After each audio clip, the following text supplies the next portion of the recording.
다음 주죠. 지금 바로 11월 1일부터 24시간 영업이 허용이 되고요. 사적 모임도 10명, 그리고 접종자의 경우 행사 500명까지 참여할 수 있다고 합니다. 사실상 3단계 중에서 지금 1단계로 명시가 되어 있기는 하지만 이 정도면 그동안 잠겨 있었던 빗장을 완전히 풀어제낀다라고 볼 수 있을 정도로 1단계부터 정말 파격적이기는 합니다. 음, 사실 이미 11월부터 단계적 일상 회복에 대한 부분은 지난 9월부터죠. 9월부터 계속 얘기가 있어 왔기 때문에 조금씩 관련주들의 움직임은 있었고요. 대표적으로 여행 업종들부터 해서 항공주라든지 섬유의복, 카지노, 쇼핑 관련주들 역시 잔잔한 시세들이 조금씩 있어 왔습니다. 그런데 사실 관련주들을 뜯어놓고 하나씩 보면 그렇게 유의미한 시세를 보여준 종목은 없다는 게 또 함정인 것 같습니다.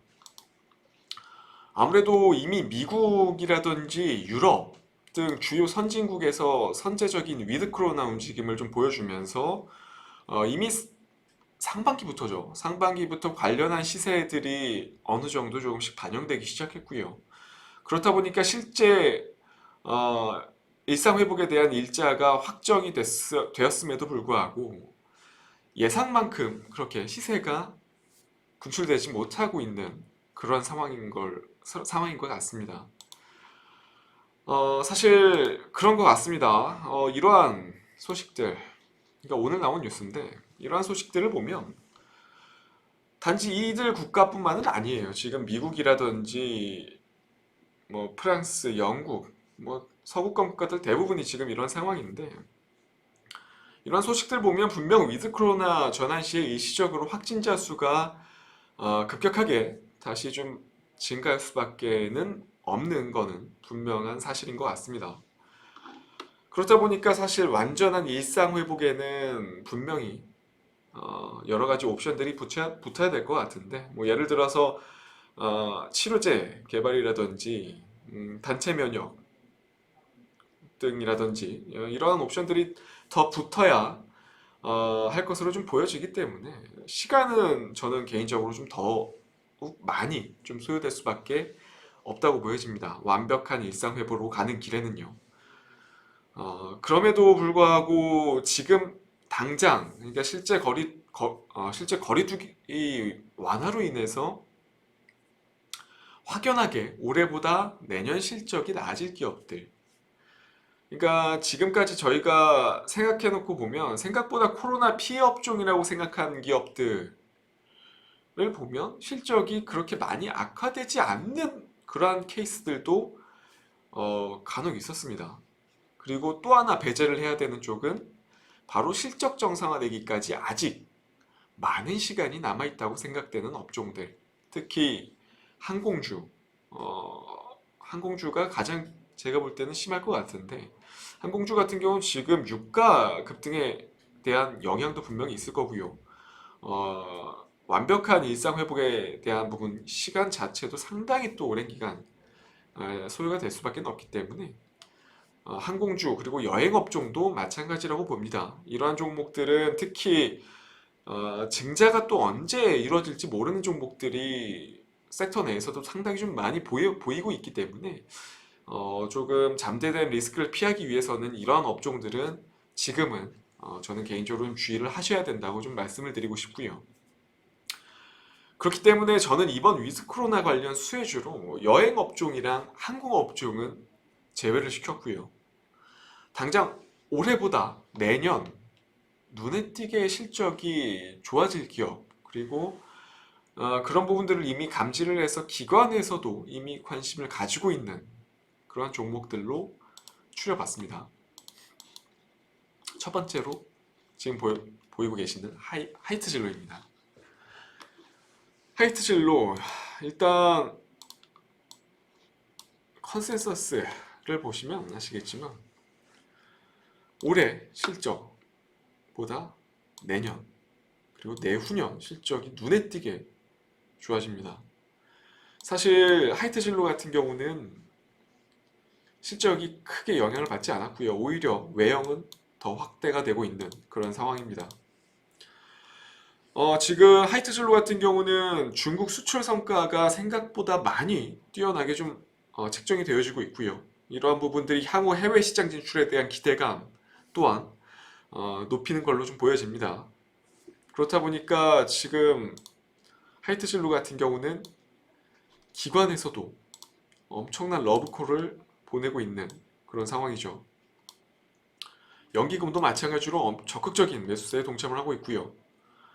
모든 금융투자, 보험, 투신 쪽에서도 상당한 매수세가 유입이 되고 있는 걸 확인할 수 있습니다. 하이트진로 같은 경우는 기술적으로도 하단 박스권을 이쁘게 만들고 지금 U자형 추세 형성이 나타나고 있고요. 물론 다중 저항대가 조금 부담이 되는 것은 사실입니다.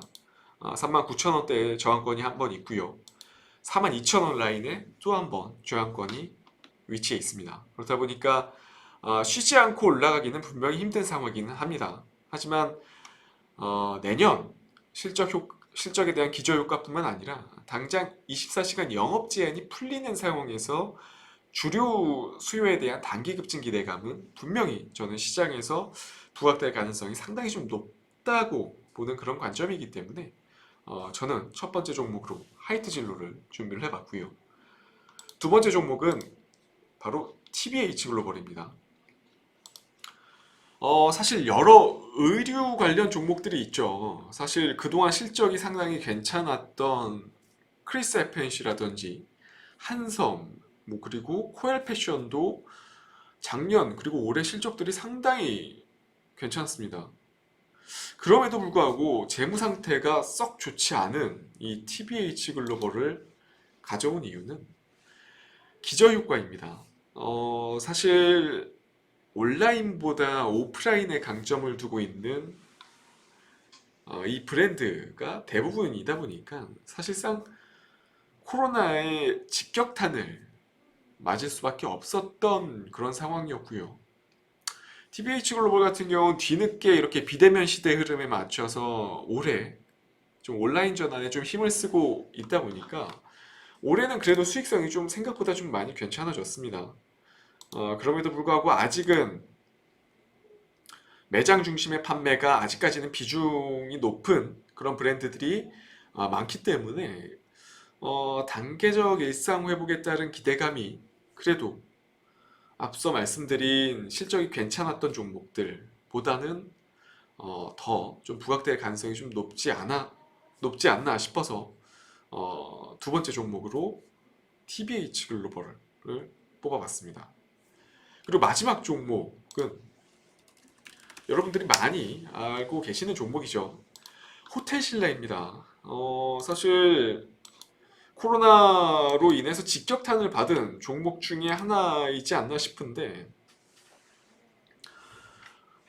사실 최근에 삼성그룹주들이 좀 부진하면서 위드 코로나 수혜에 대한 시세가 전혀 반영되지 못한 종목 중 하나이지 않나 싶습니다.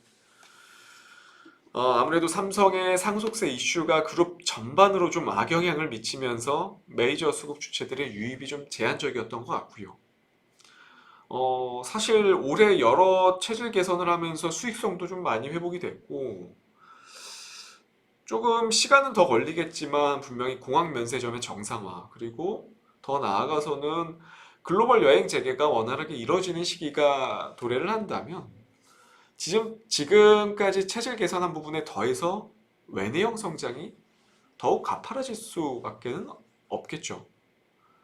그런 부분들, 그러니까 종합적인 측면을 살펴봤을 때 사실 호텔신라 같은 경우는 향후 있을 악재보다는 이제 호재에 더 민감하게 반응할 수 있을 만한 그런 시기가 왔기 때문에 저는 마지막 종목으로 호텔신라를 좀 준비를 해봤습니다. 그리고 또 기술적으로도 하단 리스크 대비해서 사실 상단 열려있는 기대 수익이 월등히 높게 책정될 수 있는 또 그런 매력적인 위치이기 때문에 충분히 좀 긴 호흡으로 접근한다면 나쁘지 않은 종목 중 하나이지 않나 싶습니다. 네, 이렇게 지금 일단 세 종목을 좀 정리를 해봤는데 사실 모두 길게 보기는 조금 어려운 종목이라고 봅니다. 앞서 설명드린 TBH 글로벌이라든지 하이트진로 같은 경우는 위드 코로나 전환에 따른 단기적 모멘텀을 이용한 트레이딩 관점이 좀 유효할 걸로 보이고요.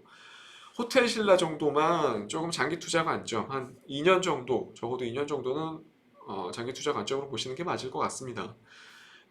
왜냐하면 분명히 일상 회복에 따른 후유증도 분명히 존재할 테고요. 그리고 일시적 확진자 급증에 따른 노이즈도 저는 중간중간 있을 거라고 봅니다. 그렇기 때문에 잔파동에 너무 일희일비하는 투자자라면 저는 차라리 접근하지 않는 게 관련주 지금 위드 코로나 관련주는 접근하지 않는 게 더 바람직할 거라고 보여집니다. 충분히 이러한 부분들을 감내할 수 있으신 투자자분들만 관심 있게 지켜보시는 것을 권해드리겠습니다. 네, 이렇게 오늘 내용들 좀 잘 참고하셔서 좀 좋은 결과 얻으시길 바라겠고요. 저는 또 다음 시간에 핫한 섹터랑 또 종목들 준비해서 보도록 하겠습니다. 시청해주셔서 감사합니다.